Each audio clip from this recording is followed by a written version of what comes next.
ओम नमो भगवते वासुदेवाय। भगवान विष्णु और माता लक्ष्मी का आशीर्वाद आप सभी पर सदा बना रहे। आप सभी का हर दिन शुभ हो। आज के वीडियो में आप सुनेंगे पद्म पुराण के उत्तरखंड के अध्याय 173 को, जिसमें पुरुषोत्तम मास की कमला और कामदा एकादशी के महात्म्य का वर्णन किया गया है। आइए आरंभ करते हैं महर्षि वेद व्यास द्वारा रचित पद्म पुराण का 173वां अध्याय। युधिष्ठिर ने पूछा, भगवान, अब मैं श्री विष्णु के व्रतों में उत्तम व्रत का, जो सब पापों को हर लेने वाला तथा व्रती मनुष्यों को मनोवांछित फल देने वाला हो, श्रवण करना चाहता हूँ।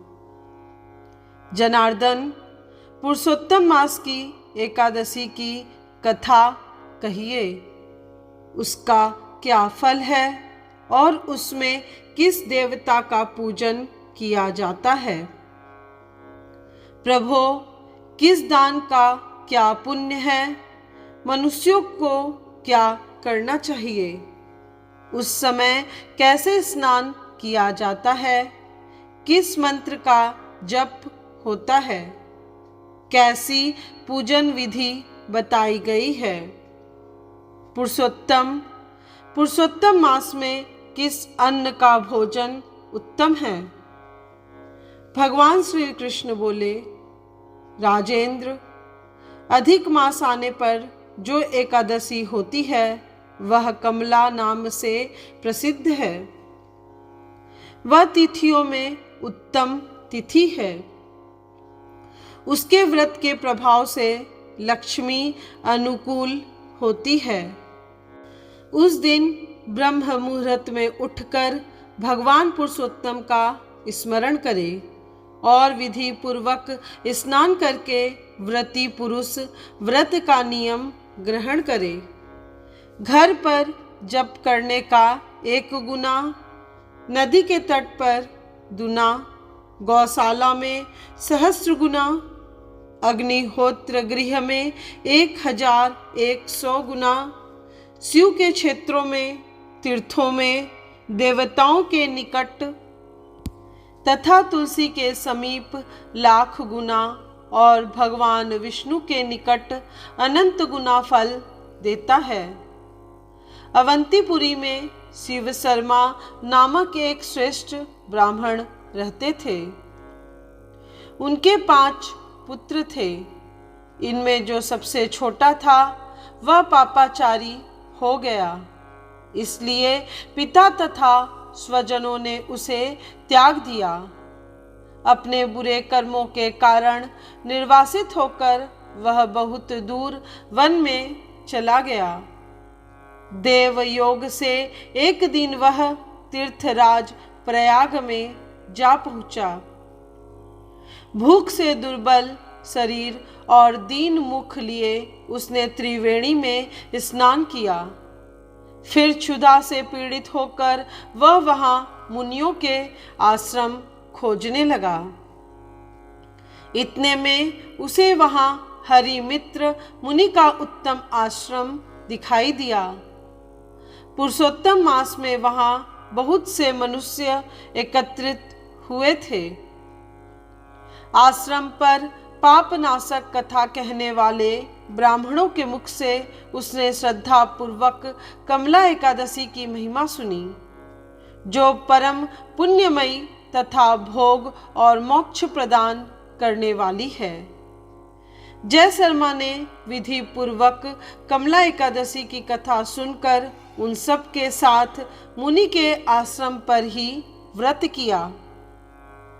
जब आधी रात हुई तो भगवती लक्ष्मी उसके पास आकर बोली, ब्राह्मण, इस समय कमला एकादशी के व्रत के प्रभाव से मैं तुम पर बहुत प्रसन्न हूँ और देवादिदेव श्री हरि की आज्ञा पाकर वैकुंठ धाम से आई हूँ। मैं तुम्हें वर दूंगी। ब्राह्मण बोला, माता लक्ष्मी, यदि आप मुझ पर प्रसन्न हैं तो वह व्रत बताइए जिसकी कथा वार्ता में साधु ब्राह्मण सदा संलग्न रहते हैं। लक्ष्मी ने कहा, ब्राह्मण, एकादशी व्रत का महात्म्य श्रोताओं के सुनने योग्य सर्वोत्तम विषय है। यह पवित्र वस्तुओं में सबसे उत्तम है। इससे दुस्वप्न का नाश तथा पुण्य की प्राप्ति होती है। अतः इसका यत्न पूर्वक श्रवण करना चाहिए। उत्तम पुरुष श्रद्धा से युक्त हो एक या आधे श्लोक का पाठ करने से भी करोड़ों महापातकों से तत्काल मुक्त हो जाता है। जैसे मासों में पुरुषोत्तम मास, पक्षियों में गरुण तथा नदियों में गंगा श्रेष्ठ है, उसी प्रकार तिथियों में द्वादशी तिथि उत्तम है। समस्त देवता आज भी एकादशी व्रत के लोभ से भारतवर्ष में जन्म लेने की इच्छा रखते हैं। देवगण सदा ही रोग शोक से रहित भगवान नारायण का पूजन करते हैं। जो लोग मेरे प्रभु भगवान नारायण के नाम का सदा भक्ति पूर्वक जप करते हैं, उनकी ब्रह्मा आदि देवता सर्वदा पूजा करते हैं। जो लोग श्री हरि के नाम जप में संलग्न रहते हैं, उनकी लीला कथाओं के कीर्तन में तत्पर हैं तथा निरंतर श्री हरि की पूजा में ही प्रवृत्त रहते हैं, वे मनुष्य कलियुग में कृतार्थ हैं। यदि दिन में एकादशी और द्वादशी हो तथा रात्रि बीतते बीतते त्रयोदशी आ जाए तो उस त्रयोदशी के पारण में 100 यज्ञों का फल प्राप्त होता है। व्रत करने वाला पुरुष चक्र सुदर्शनधारी देवादिदेव श्री विष्णु के समक्ष निम्नांकित मंत्र का उच्चारण करके भक्ति भाव से संतुष्ट चित्त होकर उपवास करे। वह मंत्र इस प्रकार है, एकादश्या निराहार स्थितम परेहनि भोक्ष्यामि पुंडरीकाक्ष शरणा में भवाच्युत। कमल नयन भगवान अच्युत, मैं एकादशी को निराहार रहकर दूसरे दिन भोजन करूँगा, आप मुझे शरण दे। तत्पश्चात व्रत करने वाला मनुष्य मन और इंद्रियों को वश में करके गीत, वाद्य, नृत्य और पुराण पाठ आदि के द्वारा रात्रि में भगवान के समक्ष जागरण करे।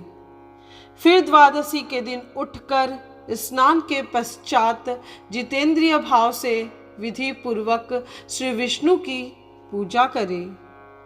एकादशी को पंचामृत से जनार्दन को नहलाकर द्वादशी को केवल दूध में स्नान कराने से श्री हरि का सायुज्य प्राप्त होता है। पूजा करके भगवान से इस प्रकार प्रार्थना करें, अज्ञान्ति विराधस्य व्रते नानेन केशव प्रसीद सुमुखो भूत्वा ज्ञान दृष्टि प्रदो भव। केशव, मैं अज्ञान रूपी रतौंधी से अंधा हो गया हूँ। आप इस व्रत से प्रसन्न हो और प्रसन्न होकर मुझे ज्ञान दृष्टि प्रदान करें। इस प्रकार देवताओं के स्वामी देवादि देव भगवान गदाधर से निवेदन करके भक्ति पूर्वक ब्राह्मणों को भोजन कराएं तथा उन्हें दक्षिणा दे। उसके बाद भगवान नारायण के शरणागत होकर बलि वैश्वदेव की विधि से 5 महायज्ञों का अनुष्ठान करके स्वयं मौन हो, अपने बंधु बांधवों के साथ भोजन करे। इस प्रकार जो शुद्ध भाव से पुण्य में एकादशी का व्रत करता है वह पुनरावृत्ति से रहित वैकुंठ धाम को प्राप्त होता है। भगवान श्री कृष्ण कहते हैं, राजन, ऐसा कहकर लक्ष्मी देवी उस ब्राह्मण को वरदान दे अंतर्ध्यान हो गई। फिर वह ब्राह्मण भी धनी होकर पिता के घर पर आ गया।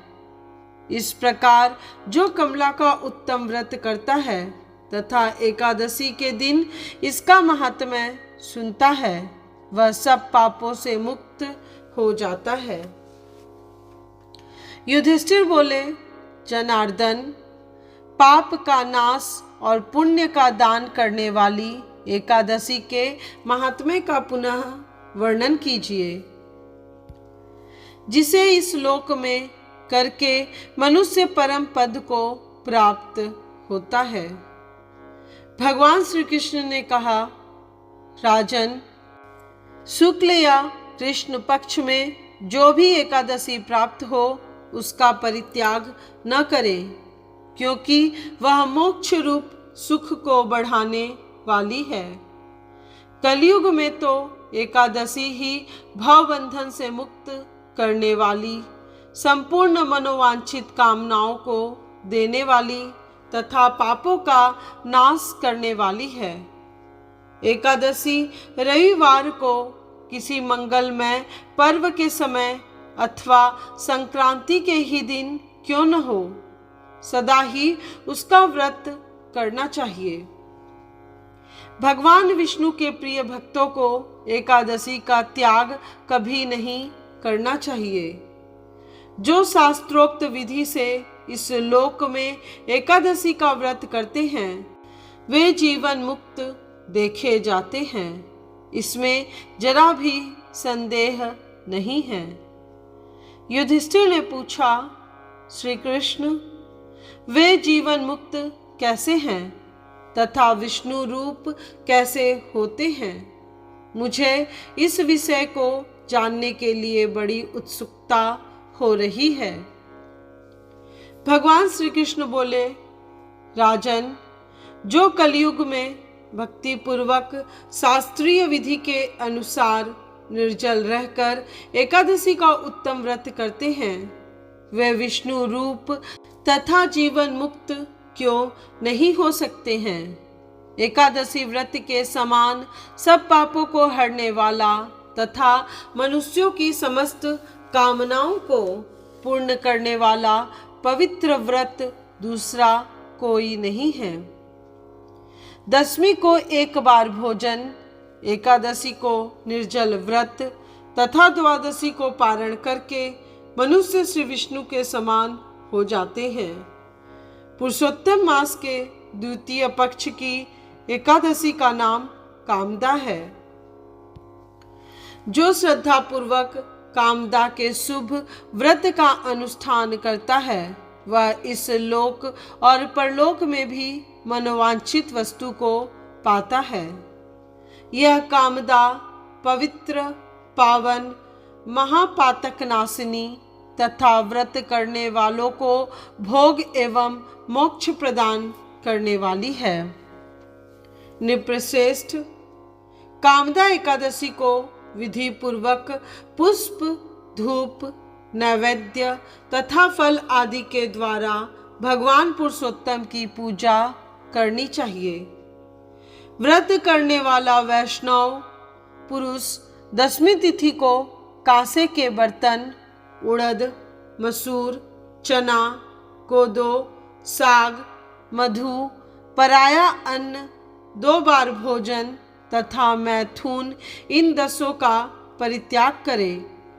इसी प्रकार एकादशी को जुआ, निद्रा, पान, दातून, पराई निंदा, चुगली, चोरी, हिंसा, मैथुन, क्रोध और असत्य भाषण इन 11 दोषों को त्याग दे तथा द्वादशी के दिन कांस का बर्तन, उड़द, मसूर, तेल, असत्य भाषण, व्यायाम, परदेश गमन, 2 बार भोजन, मैथुन, बैल की पीठ पर सवारी, पराया अन्न तथा साग, इन 12 वस्तुओं का त्याग करें।